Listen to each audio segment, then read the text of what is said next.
The complete works of Swami Vivekananda, Volume 1, Section 3, Chapter 6, Pratyahara and Dharana.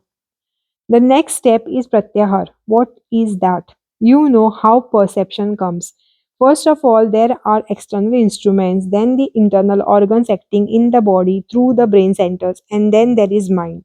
When these come together and attach themselves to some external object, then we perceive it. At the same time, at the same time, it is very difficult thing to concentrate the mind and attach it to one organ only. The mind is a slave.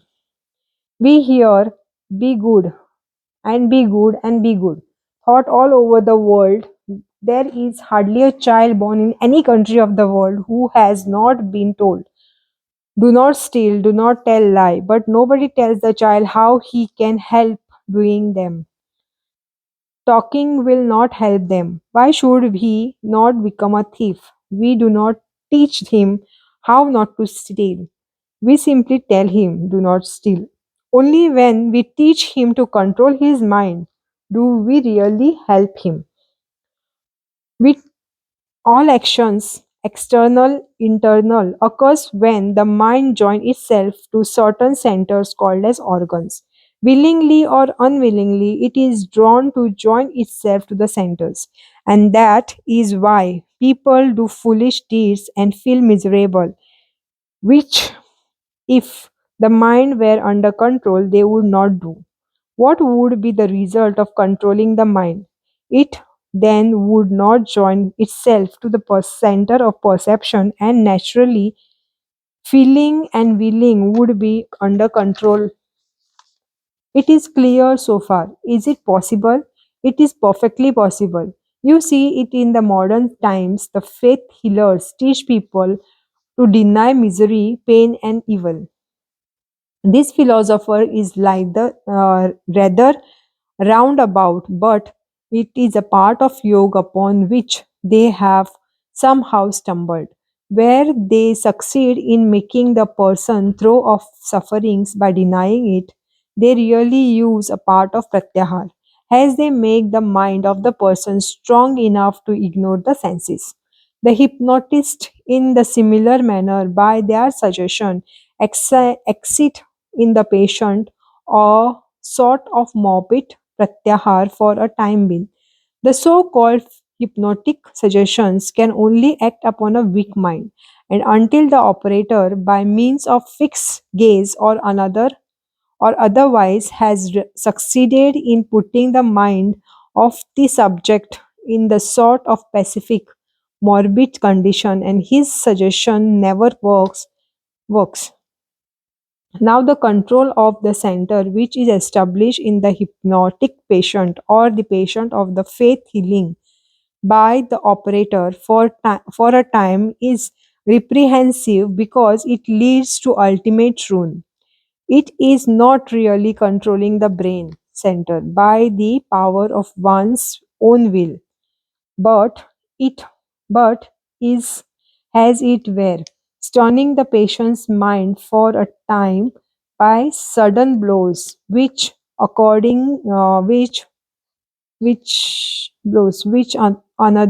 will deliver to it. It is not checking by means of reins and muscular strength the mad carrier of the fiery team, but rather by asking another to deliver heavy blow to the head of the horse, to stun them for a time into a gentleness. At each one of these processes, the man operated upon loses a part of the mental energy. Still, at last, the mind, instead of gaining the power of perfect control, becomes a shapeless, powerless mass, and only goal of the patient is the lunatic asylum. Every attempt at control, which is not voluntary, not with the controller's own mind, is not only disastrous, but it defeats the end.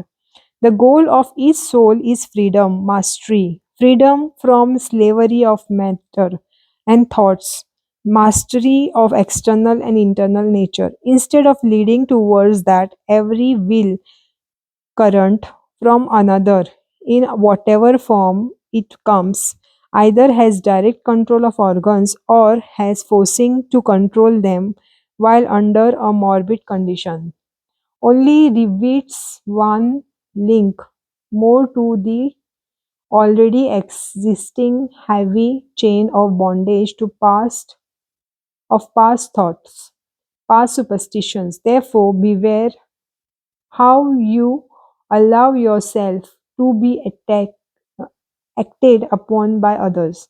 Beware how you unknowingly bring another to rule.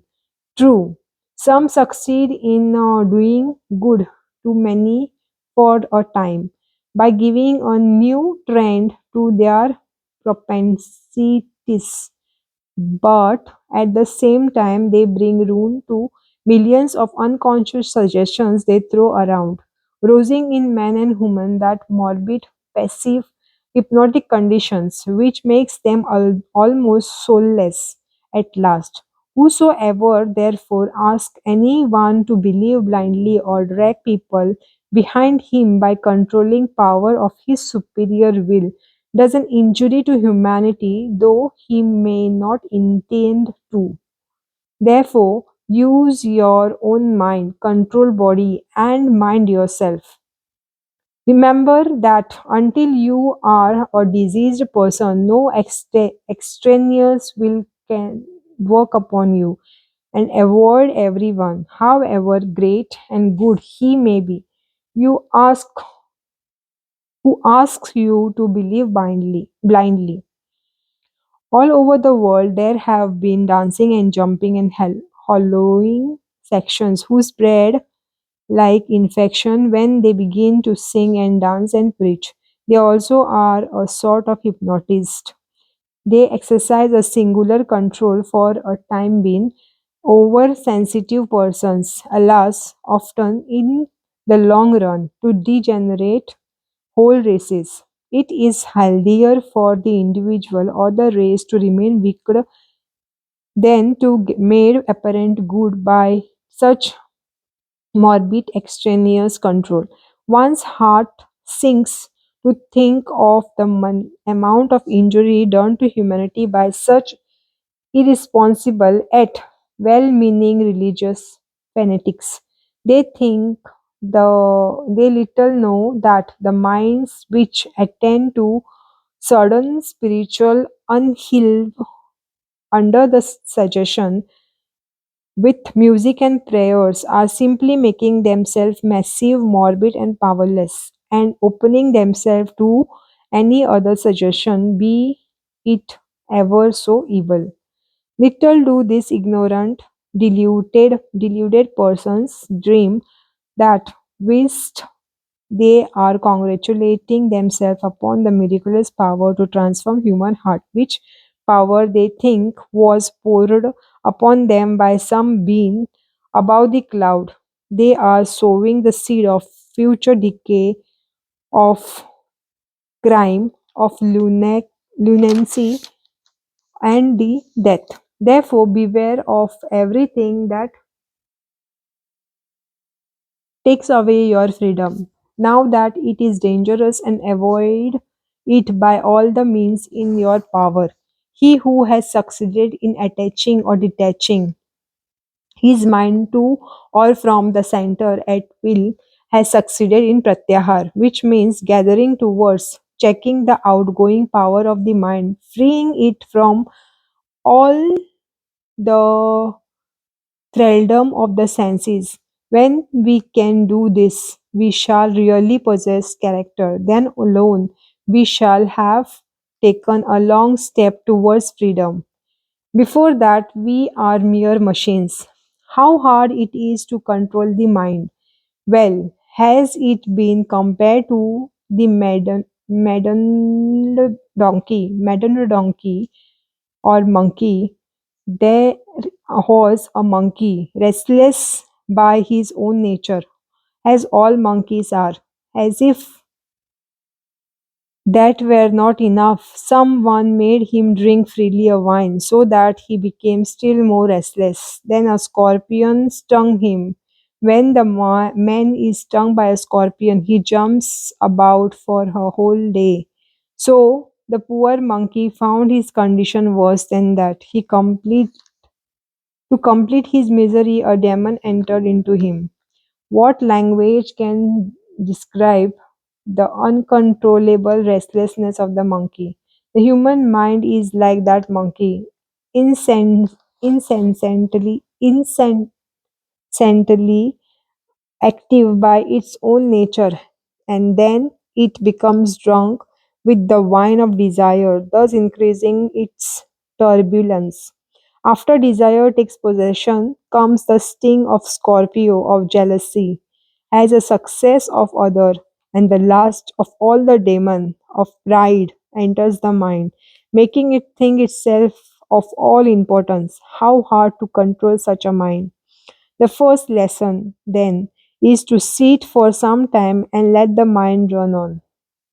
The mind is bubbling up all the time. It is like that monkey jumping about. Like the monkey jump as much as he can. You simply won't wait and watch. Knowledge is power, says the proverb, and that is true. Until you know what the mind is doing, you cannot control it. Give it the rein. Many hideous thoughts may come into it. You will be astonished that it was possible for you to think such thoughts. But you will find that each day the mind's vagaries are becoming less and less violent, that each day it is becoming calmer. It in the first few months you will find that the mind will have a great many thoughts. Later you will find that they have somehow decreased, and in the few months you will find that they are becoming fewer and fewer until at the last the mind will be under perfect control. But we must patiently practice every day. As soon as the stream is turned on, the engine must run. As soon as the thing was before us, we must perceive. So, a man, to prove that he is not a machine, must demonstrate that he is under the control of nothing. This control of mind and not allowing it to join itself to the center is pratyahar. How is this practiced? It is a tremendous work. Do not to be done in a day. Only after patience, continuous struggle for years can we succeed. After you have practiced pratyahar for a time, take the next step, the dharana, holding the mind to certain points. What is meant by holding the mind to certain points? Forcing the mind to feel certain parts of the body to the exclusion of others. For instance, try to feel only the hand to the exclusive of the other part of the body. When the chitta, a mind stuff, is confined and limited to a certain place, it is called as dharana. This dharana is a various sort, and along with it, it is better to have a little play of the imagination. For instance, the mind should be made to think of one point in the heart. That is very difficult, and easier way is to imagine a lotus there. That lotus is full of light, effulgent light, but the mind there, or think, put the mind there, or think of the lotus in the brain as full of light, or of the different centers in the Shumana mentioned before. The yogi must always practice. He should try to help alone the companionship of different sort of people distracts the mind. He should not speak too much, because to speak distracts the mind, not work much, because too much work distracts the mind. The mind cannot be controlled after a whole day's hard work.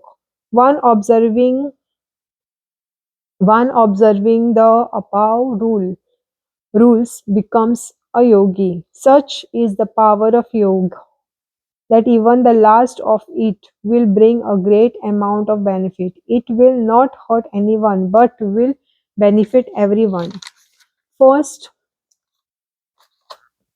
all, First of all, it will tone down nervous excitement, bring calmness, enables us to see things more clearly. The temperament will be better and the health will be better. Sound health will be one of the first sign and a beautiful voice.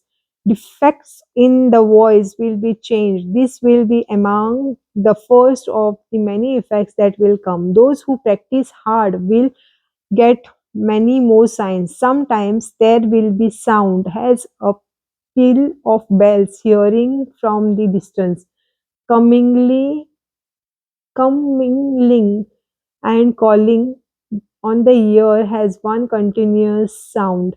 Sometimes things will be seen, little specks of light floating and becoming bigger and bigger. And when these things come, know that you are progressing fast. Those who want to be yogi and practice hard must take care of their diet at first. But for those who want only a little practice for everyday business sort of life, let them not eat too much. Otherwise, they may eat whatever they please.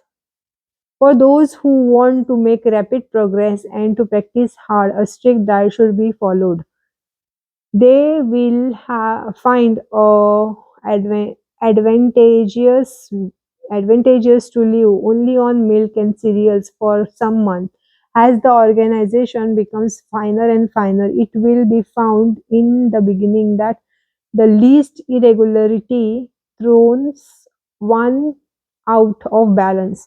One bit of food, more or less, will disturb the whole system until one gets perfect control, and then one will be able to eat whatever one likes. When one begins to concentrate, the dropping of the pin will seem like a thunderbolt going through the brain.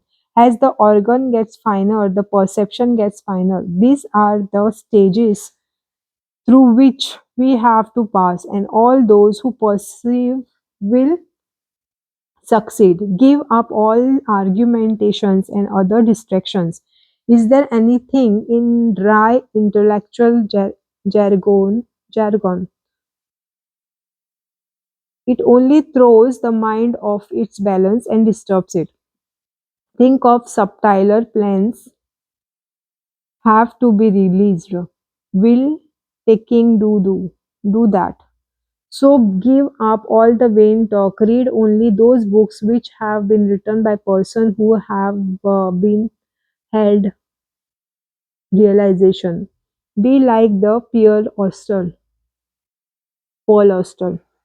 There is a pretty Indian fable of the fact that if a rain when the star Swati is in the ascending and a drop of rain falls into the oyster, the drop becomes the pearl. The oysters know this, so they come to the surface when the star shines and wait to catch the precious raindrop. When a drop falls into them, quickly the oyster comes closes their shell and divine down to the bottom of the sea. There too patiently develop the drop into the pearl. We should be like that. First hear, then understand, and then leaving all distractions.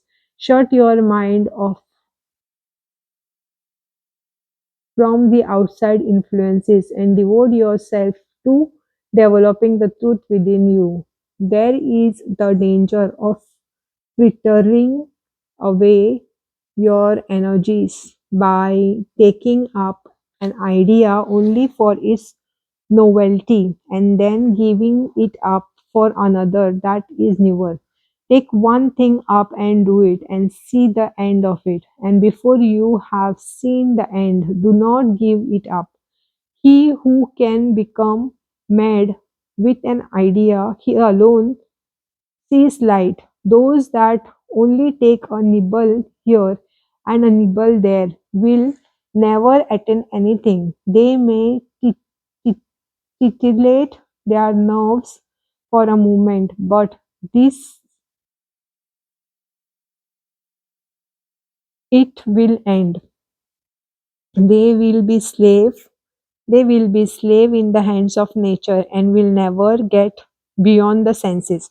Those who really want to be yogis must give up once for all this nibbling of at things. Take up an idea, make that one idea your life. Think of that, dream of that, live on that idea. Let the brain, muscle, nerves, every part of your body be full of that idea and just live every other idea alone. This is the way of success, and this is the way great spiritual giants are produced. Others are mere talking machines. If we really want to be blessed and make others blessed, we must go deeper. The first step is not to disturb the mind, not to associate with person whose idea are disturbing. All of you know that certain persons, certain places, certain foods repel you. Avoid them. Those who want to go to the highest must avoid all company, good or bad. Practice hard. Whether you live or die does not matter. You have to plug in and work without thinking of the result. If you are brave enough, the 6 months will you will be a perfect yogi. But those who take up just a bit of it and a little of everything else make up no progress. It is so, it is of no use simply to take a course of lesson.